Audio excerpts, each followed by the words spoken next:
Welcome to Kankakee Podcast News. I'm Jake LaMore. This week's episode is brought to you by Nana's Bakery and Cakes on Broadway and Bradley. It's more than just cakes and cupcakes. It's the perfect treat for any occasion. Here are your local news headlines from this past week, with today being Friday, March 8th, 2024. 3 fatal vehicle accidents occurred this past week in Kankakee County. Press releases from the Kankakee County Coroner's Office indicated the first happened on Interstate 57 near the northbound 319 mile marker in Manteno early Saturday, March 3rd. A 2023 Nissan Entra driven by 21-year-old Javier Garcia of Cicero left the roadway and rolled several times before coming to a stop in a field. Garcia was ejected from the vehicle and pronounced dead on the scene at 3:45 a.m. The second fatality occurred later the same day at 6:45 p.m. near 10,000 East State Highway 117 in Momence and involved 3 vehicles. The preliminary investigation indicates a westbound 2005 Harley-Davidson motorcycle driven by 21-year-old Evan T. Wood of Momence crossed the center line and struck an eastbound Ford Focus head-on. A second Harley-Davidson motorcycle was also involved. Wood was pronounced dead at the scene at 7:18 p.m. The occupants of the Ford Focus and secondary Harley-Davidson were treated for non-life-threatening injuries. The third fatality happened Monday, March 4th at 8:18 p.m. near the intersection of Grove Street and Mulberry Street in Manteno's Diversitech. A subject laying in the roadway was struck by a passing motor vehicle. The subject was transported to the emergency department at Riverside Medical Center, where he was pronounced dead at 8:59 p.m. Monday. The subject was later identified as 19-year-old Bryce Ortega. Mr. Ortega was in the custody of the Illinois Department of Children and Family Services and was being housed at the Indian Oaks Academy. The incident remains under investigation. A pair of house fires took place in the city of Kankakee on Tuesday, March 5th, the first one being fatal. A press release from the Kankakee County Coroner's Office reports the fire-related fatality occurred in the 600 block of South Greenwood Avenue in Kankakee at approximately 12:58 a.m. Tuesday, when the Kankakee Fire Department was notified of a residential structure fire. The victim was transported to the emergency department at Riverside Medical Center, where he was pronounced dead at 1:53 a.m. The victim has been identified as 61-year-old Robert Hull of Kankakee. An autopsy was completed on March 5th. WVLI reports fire investigators determined the fire was electrical in nature.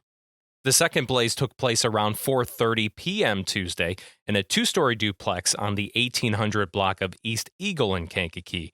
The Country Herald reported that the fire was sparked by a cooking accident in the kitchen. The flames were eventually put out by the Kankakee Fire Department with the support of Bradley, Bourbonnais, and Kankakee Township Fire Departments. The fire caused significant damage to the home and displaced 3 residents who suffered minor injuries.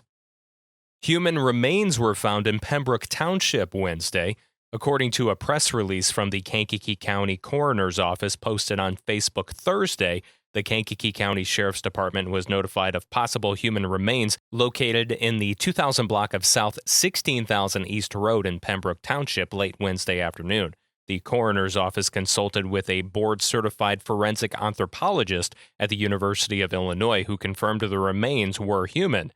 An examination of the remains is scheduled for March 15th at the Champaign County Regional Autopsy Facility. If you have any information that could help with the investigation, you can call 815-93-CRIME. A Kankakee man is facing up to life in prison for the 2014 murder of Darian Harris. In a Facebook post from Tuesday, March 5th, by Kankakee County State's Attorney Jim Rowe, John McGee has been found guilty of first-degree murder by a Kankakee County jury. Harris was 26 years old when McGee shot and killed him on Harrison Avenue and Birch Street in Kankakee in November of 2014. McGee remains in custody of the Kankakee County Sheriff's Department and will be sentenced at a later date. The Hobby Avenue construction project in Kankakee still has several months to go. An update on the project was given at Monday night's Kankakee City Council meeting by City Engineer Neil Pigosh of Pigosh Engineering. Yeah, I think the anticipation is it'll be done by the end of this year. So they've got some railroad work to do. They've got some more water main work to do still. but that's the anticipation. It'll be paved this year. Still a lot of work to do, though. The total cost of the Hobby Avenue project is estimated at $7 million. A ribbon-cutting ceremony was held Tuesday for the grand opening of the long-awaited Ricky Rockets Fuel Center on East Court Street in Kankakee. Mayor Chris Curtis and several aldermen and women were in attendance. According to a Facebook post by the Kankakee Economic and Development Agency, the Ricky Rockets project was completed through work across 3 mayoral administrations, starting with Mayor Nina Epstein in 2016. The Daily Journal reported that the Kankakee store is the largest of the 11 Ricky Rockets locations. The Village of Bourbonnais passed an intercity bus ordinance this past week. WVLI reports the ordinance was passed at Monday night's Village Board meeting.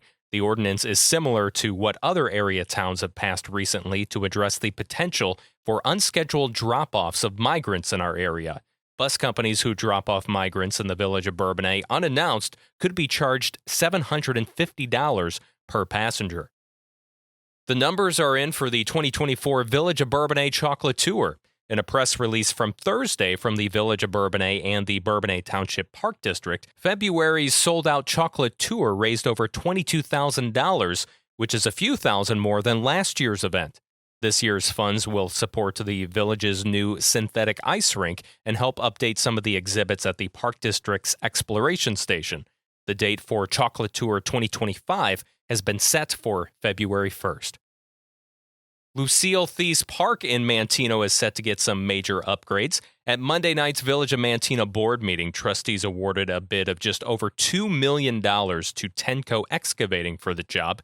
Superintendent of Public Works, Jim Hanley, said this is for the second phase of the project. Phase 2 of the Theis Park includes the parking lot, pickleball, volleyball, shuffleboard, beanbags, a wiffle ball field, and then an open lot for soccer, along with a pavilion with bathrooms.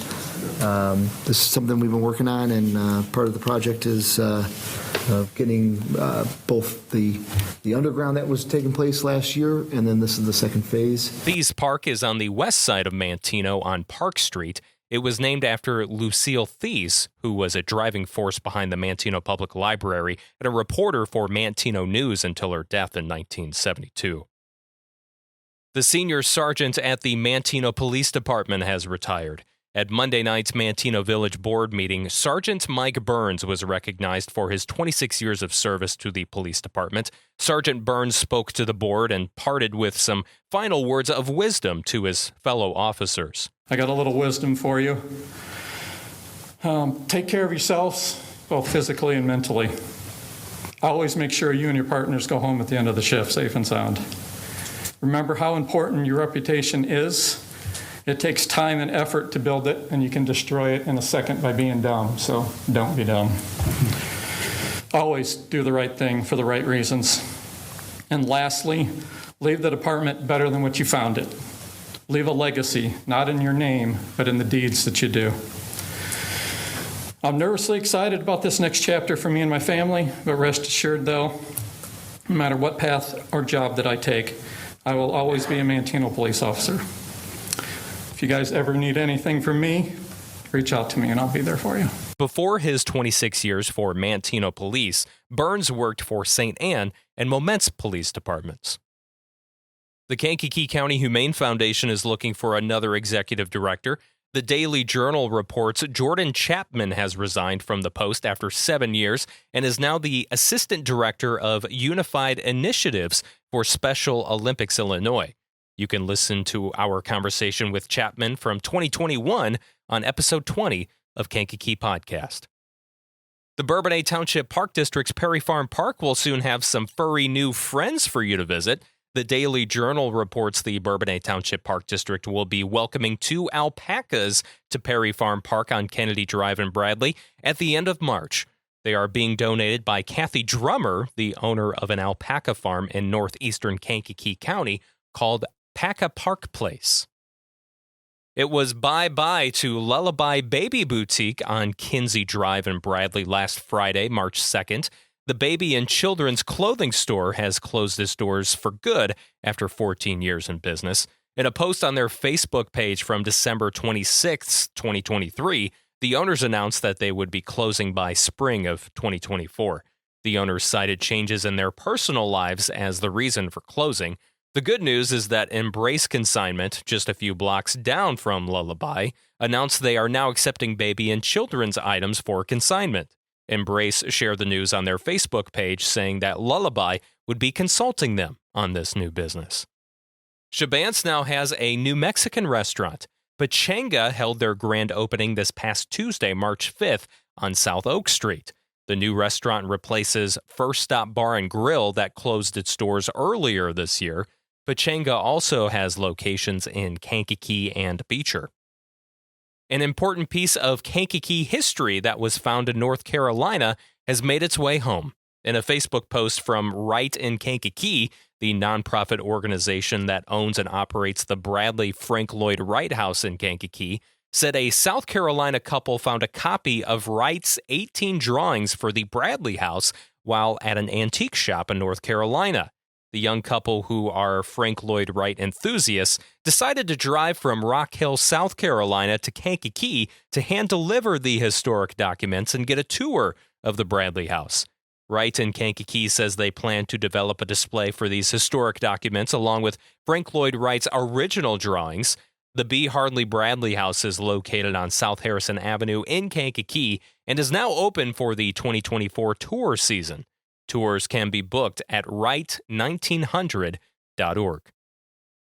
A piece of the Space Force can now be seen at Kankakee Community College. In a press release from Tuesday, the Kankakee-based Marine Corps League Detachment 1253 donated a Space Force flag to the Veterans Resource Center at KCC. The flag was accepted at KCC on Monday, January 29th. Herscher area author Gregory M. Thompson has a new collection of short stories coming out this month. Thompson announced the news in a Facebook post from Saturday, March 2nd, saying the title of the collection is called Forest Treasures. Thompson says his new book has a story for everyone in it. It has horror, science fiction, and fantasy stories, and even one story about two guys ranting about coffee shops. I think there's something for everyone in this compilation, so I hope you check it out when it releases March 20. You'll be able to get the book as an ebook on Amazon and Barnes & Noble. Print books should be available from those two websites and in the Barnes & Noble store soon after. Tomorrow, on March 9, I'll be tabling at FantasyCon at the Kankakee Library on the 3rd floor. You can come find out more information about Forest Treasures and check out all my other novels and poetry. Or if you can't make it, go to my official author page at www.nightcrynovel.com. That's nightcrynovel, all one word, .com. Tomorrow is also your final day to see the Brian Marcotte art display at the Kankakee County Museum. The closing reception will be held from 3 p.m. to 5 p.m. tomorrow on South 8th Avenue in Kankakee. All are welcome to attend. Those are your Kankakee Podcast News headlines for Friday, March 8th, 2024. Brought to you by Nana's Bakery and Cakes on Broadway and Bradley. I'm Jake LaMore. Thank you for listening. This Monday on Kankakee Podcast, Scott Seaton of SLS Home Inspections will be joining us to share some of the most bizarre things he's ever encountered while inspecting homes. I open up the cabinet above the microwave, and there's 4 mouse traps in there. Oh. Set, baited, ready to snap with little mouse turds all around. Ugh. And I turned to the guy and I said, "Mice, huh?" He goes, No mice." I said, "What's with the traps?" And he goes, "It's preventative." I go, It's preventative. Please follow and subscribe so you don't miss that episode and the ones to follow. Patreon subscribers have early access to this episode right now.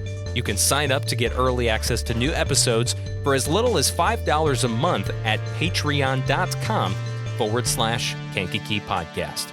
Have a great weekend.